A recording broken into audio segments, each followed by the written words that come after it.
নমস্কার বন্ধুরা, আজকে আবার একটা নতুন রেসিপি নিয়ে চলে এসেছি আপনাদের কাছে। কালকে জন্মাষ্টমী, আজকেই জন্মাষ্টমী পড়ে গেছে, কিন্তু আমরা আজকে করিনি, রাত্রিরে অনেক রাত্রি পড়েছে বলে তা কালকে করব। তাই জন্য আজকে আগের দিনকেই আমরা তালফুলুরিটা করে রাখছি, কেননা সকাল সকাল ব্রাহ্মণ এসে যাবে, তখন সময় পাবো না। ওই জন্য তা আমি আর কীভাবে তালফুলুরিটা করছি দেখিয়ে দিচ্ছি। আটা এক বাটি নিলাম, প্রথমে এক বাটি নিয়েছি, এখন হাফ বাটি, মোট 1.5 বাটি আটা নিলাম। স্বাদ অনুযায়ী নুন দিয়ে দিলাম, দেখুন কলা দিয়ে দিলাম। কলাটা দিলে, এটা আমার শাশুড়ির থেকে শেখা, কলা দিলে কি হয়, ভেতরটা ফাঁপা হয়, খেতে খুব টেস্টি হয়। ওই জন্য কলা দিয়ে ভালো করে কলাটা মেখে নিতে হবে আটার সঙ্গে। আমি 5টা কলা নিয়েছি।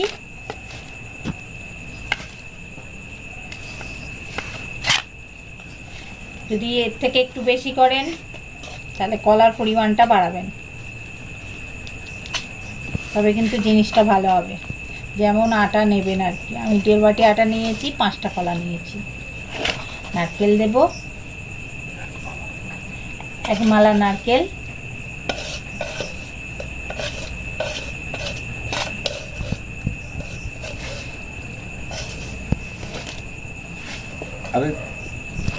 গুড় দিলাম। আপনারা চাইলে চিনি দিয়েও করতে পারেন, তবে গুড় দিয়ে করলে বেশি ভালো লাগে, টেস্টি হয়।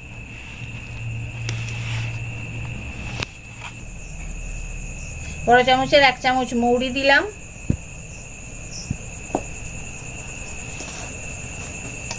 এবার তালটা দিয়ে দেব।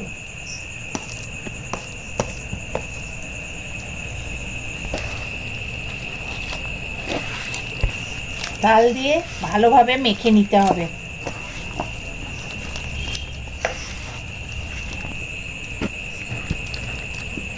এটা তাল দিয়েই মাখবেন, জল দেবার দরকার নেই, জল না দিলেই ভালো। তালটা দিয়ে যদি পুরোটাই মাখা হয়ে যায় খুব ভালোই হবে।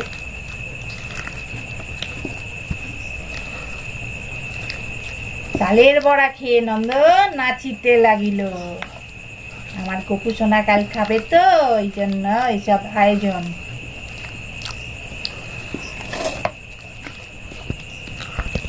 দেখুন, আমি বললাম তাল দিয়ে শুধু একটু জল দেবেন সামান্য। লাস্টে আমি একটু জল দিলাম, কেননা দেখছি যে এটা যে পড়বে তবেই বোঝা যাবে যে ঠিক হয়েছে। তা আমার এটা হাত থেকে ছাড়ছিল না বলে আমি একটু সামান্য জল দিয়ে ভালোভাবে ফেটালাম। যতটা ফেটাবেন, যত ভালোভাবে এটা করবেন, তত সুন্দর ফুলবে আর ততটা ফাঁপা হবে ভেতরটা। যত জিনিসটা ফেটাবেন ততই ভালো। আমি এবার এই যে ফুলুরিগুলো ছেড়ে দিলাম তেলের মধ্যে। তেলটা আমার গরম হয়ে গেছে, আমি সর্ষের তেলেই ভাজছি।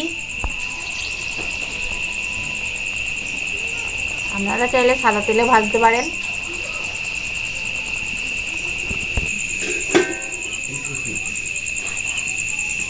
এক পিঠ আমার হয়ে গেছে, এই জন্য আমি আর এক পিঠ উল্টে দিলাম।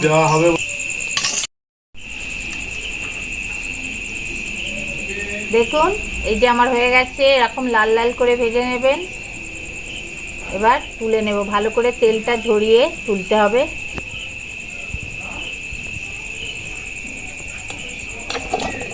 এই যে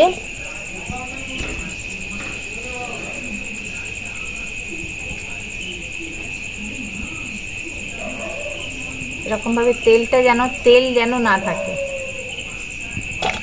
তুলে নিলাম। এরকম লাল লাল করে সবগুলোই ভেজে নেব। এবং আর এক খোলা ছেড়ে দেব।